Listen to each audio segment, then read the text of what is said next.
Britain అంతటా భారతీయుల స్వాతంత్ర్య దినోత్సవ సంబరాలు జరిగాయి.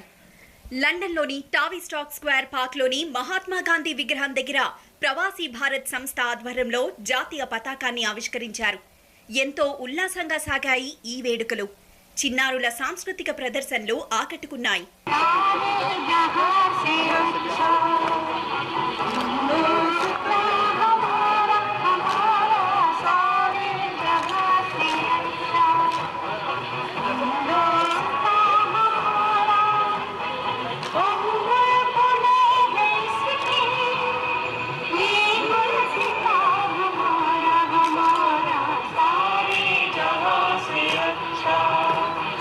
స్థానిక ప్రవాస భారతీయుల కుటుంబాలు ఈ వేడుకలకు తరలి వచ్చాయి.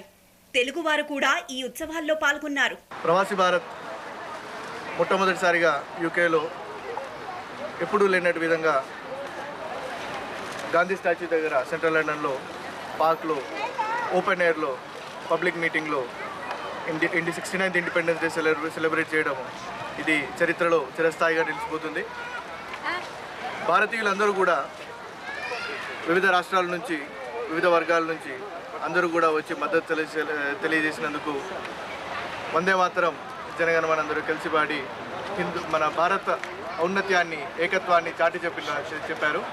అందరికీ ధన్యవాదాలు. భారత స్వాతంత్ర వేడుకలు ఘనంగా జరుపుకోవడము మొదటగా నేను అభినందించేది నాగేంద్ర సింగ్ గారిని. ప్రవాస్ భారత్ తన ఒక్కడు ముందుండి మిగతా వాళ్ళందరి సపోర్ట్ తోటి అటు భారత సుప్రీంకోర్టు దగ్గర కానీ ఇతరంతా రాయడం లేఖాపరంగా కానీ తను ఎంతో శ్రమపడి మనకు ప్రవాస్ భారత్ ద్వారా ఓటర్ను కూడా కల్పించడం జరిగింది. ఇక్కడ ఉండి కూడా ఇదే విధంగా అదే స్ఫూర్తితోటి ఈరోజు ఎంతో మందిని ఆహ్వానించి పెద్దలు పిల్లలు మరియు చిన్నపిల్లలు కూడా నృత్యాలతోటి పాటలతోటి ఈరోజు భారత స్వాతంత్ర వేడుకలను ఘనంగా జరుపుకోవడానికి ఒకప్పుడు మనను పాలించిన బ్రిటిష్ వారి రాజధానిలో స్వాతంత్ర దినోత్సవ వేడుకలు జరుపుకోవడం ఆనందంగా ఉందని వారన్నారు.